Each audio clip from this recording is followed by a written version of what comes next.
Chad Ryder from NFL.com joins the show now. Chad, when we look at number 2, we were just discussing David Bailey, Arvell Reese. Where do you stand? Where do you think the Jets should go with the second pick? Well, I think it's Arvell Reese. I believe he's going to be an excellent all-around player, not just a pass rusher, but a run defender. Just has a little bit more athletic upside than Bailey, who I think is going to be a very fine pro. But I think, in my opinion, Reese is going to be the better prospect. And where do you have Bailey then going now? Because I know in your mock draft you have the Arizona Cardinals taking an offensive tackle, Francis Mauigoa, out of Miami. Well, I think in the last one, I'm trying to remember what I did in the last one. I had Bailey maybe. I've done a 3, a 4, a 5, and now a 7-round mock draft, which should come out today. So I went with Mauigoa, I think, and in the 7th round, I'm going with Mauigoa going to the Giants at 5. At 3, I'm going to have the Cardinals taking David Bailey. I think Mauigoa is a better tackle prospect than Will Campbell was coming out last year. So I wouldn't blame the Cardinals for taking him at 3. But I think at this point, there's enough smoke around the fire that the Cardinals want to improve their pass rush, and Bailey will certainly do that for them. Chad Ryder from NFL.com joining Bleck Abdalla here on Westwood One Sports and the Westwood One Sports app. You mentioned Will Campbell. I was surprised, if we go back to last year's draft, I was surprised at the way that Campbell struggled late in the season for the Patriots. When you worked up the draft profile on Will Campbell, what did you see, and did you think that was going to be a part of the learning curve in his rookie season with the Patriots? Yeah, I mean, I think the issue with Campbell was pretty obvious when he was at LSU. He grew a lot at LSU. He was pretty lean when he started, even as a freshman there. And he has an issue anchoring against better players. And I think we saw bull rushes kind of get him into some trouble last year. So I wasn't surprised that he had some issues with that. And of course, if they have one thing that works, then they can play it. An edge rusher has one thing that works. They can play off that and start beating you around the outside if you start faking the inside move. So it sort of builds on itself. But I think that those are the issues. Now, can he grow, get better at times? Sure. I mean, that's the way these guys are. Rookies are rookies for a reason. So they can get better. But, I wasn't surprised that he had some struggles in his first year. And a guy like Mauigoa, for example, is very sturdy as a pass protector. So that's why I think he's a little bit grade him a little bit better prospect. Going back to the pass rushers, Sonny Styles out of Ohio State. We've seen him fall as far as 12 to the Cowboys. We've also seen some mock drafts say that the Cowboys are going to have to trade both their first-round picks to move up to get him in like the top 6-ish range, top 7 range. Do you think the Cowboys are going to have to move up to get him, that he'll be gone by then, or will he be able to, will he fall down to 12 and the Cowboys be able to stay there and get him? Well, I think he might be available at 12 for them because he's really not a pass rusher. And that's where teams are going to make that decision. If they pick him early, he's got to be able to get after the quarterback in their system. And I'm guessing most teams don't think of him in that way. He's really an off-ball linebacker. And the history of off-ball linebackers going in the top 10 is not great. A.J. Hawk, Devin White, Devin Bush, Isaiah Simmons. I mean, it just doesn't tend to work out. And so if they view him as a pure off-ball linebacker, he may end up going. Now, Dallas would love to see him at 12. I mean, they would welcome him with open arms. That's exactly the kind of guy they need. But I don't think they will move up. No team has traded 2 first-round picks to move up in that same draft since like 2003. And I don't see Dallas doing it either. They've been typically a team that's more interested in moving down and grabbing draft capital. For example, they only have the 1 day 2 pick this year because of their trades for Quinnen Williams, et cetera. So my guess is that they'll stay put, and Styles has a decent shot of making it to them.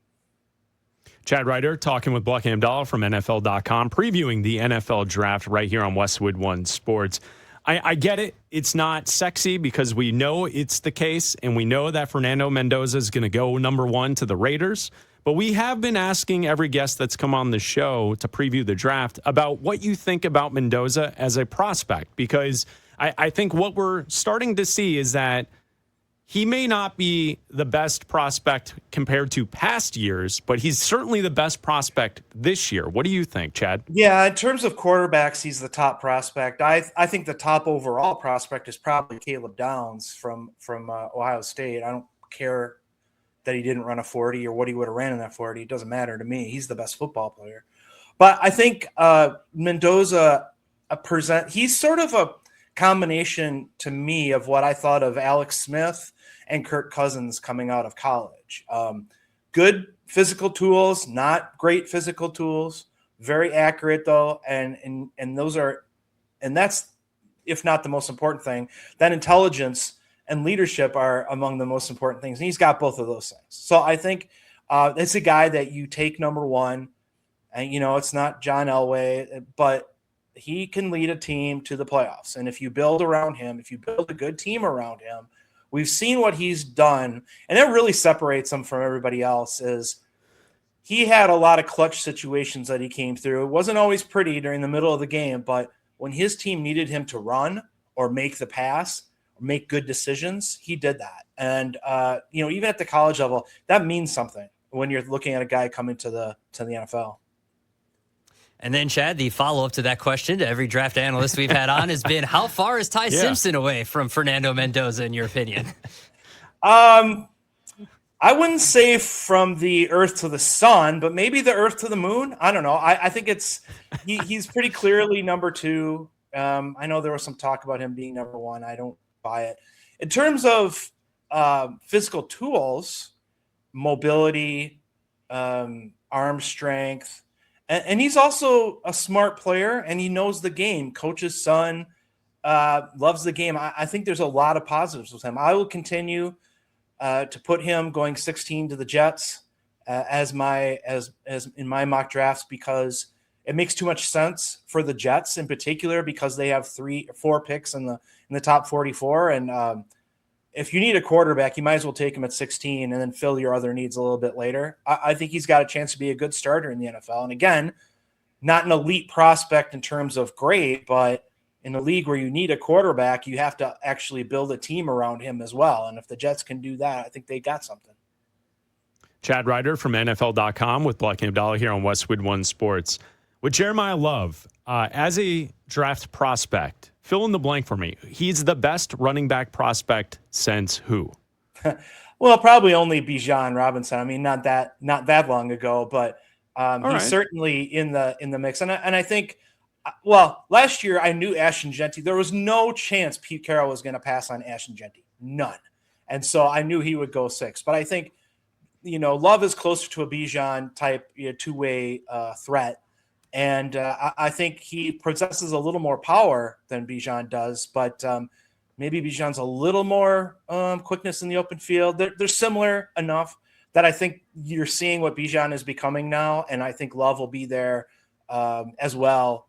End of his rookie year, you'll start seeing really what he can do. Yesterday, Ravens GM Eric DeCosta said that there's definitely a drop-off probably midway through the first round in terms of talent. Yeah. Is he just trying to get teams to trade up for his 14th overall pick, or is he on to something there? Yes, but he's also right. I think he will. And I think that's where the trades start, is either the Rams or the Ravens. And that's pretty typical for a draft that doesn't have something at the top. The very top of the draft, where there's not quarterbacks, and it's in that 13 range, because I think there's 12 players that are kind of in the top group, and then you hit that spot. And I think teams have a favorite among that next tier. And for example, I project the Lions trading up with the Rams to go get Spencer Fano. That kind of guy will be available. So the Ravens are certainly in a spot if somebody loves Akeem Mesidor, the edge rusher from Miami, if they love Colton Hood, the corner from Tennessee, somebody like that, and they really need him to fill a role, then they're in the position to get some more draft capital. So yes and yes. Chad, with all the mock drafts that you've put out there on NFL.com prepping for this year's draft, is there a team that maybe people are not talking about that you think can come away with a lot of good players and really change maybe the story or the dynamic of their situation based on the draft capital they have entering the draft? Well, I think the Jets have the greatest opportunity to really turn the franchise around in terms of the draft capital they have. They now have to make actually good picks, and that doesn't always happen with teams that have a lot of draft capital. So they have to do that. And you know what? The Chiefs really are the team that could really benefit the most because they're a really good team, and they just happen to have a not so great season. If you add a Reuben Bain, another corner, another another linebacker, another receiver or two, then this team's right back into the conversation. So I think they really are one of the key drafts to watch because they're not going. They had a bad year, but they're not going away anytime soon. So because of the lack of talent that you mentioned earlier, we're talking about, like the Eagles wanting to possibly move on from A.J. Brown and potentially trading with the New England Patriots. Would they be better off trading pick 31 for A.J. Brown and getting rid of that first-round pick than actually drafting a player at 31, even though A.J. Brown is older than a player that they would be drafting at 31? Well, I think they have enough confidence in the team that they have that I would understand that pick. It's similar to Denver trading for Jalen Waddle. I think if for example, if Denver would have stayed put and they wanted one of the top 4 receivers in this draft, they would have had to give up similar draft picks to get a rookie instead of Waddle. So I think New England's in a similar situation.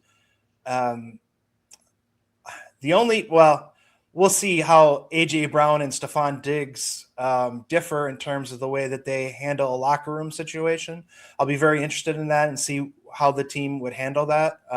But if he's good to go and they think that he'll fit in the locker room well, then pulling that trigger on that does make a lot of sense. Although I will say that one of my surprise picks in my 7-round mock is the Patriots taking Eli Stowers, the tight end from Vanderbilt, as a tight end or slot receiver. I kind of want that to happen. So I'm kind of hoping this trade doesn't work out, but maybe they'll do it anyway. I mean, it's not like you can have too many weapons for a Drake May if you want him to make that next step. So anyway, we'll see what happens. And you said the 7-rounders going up today on NFL.com?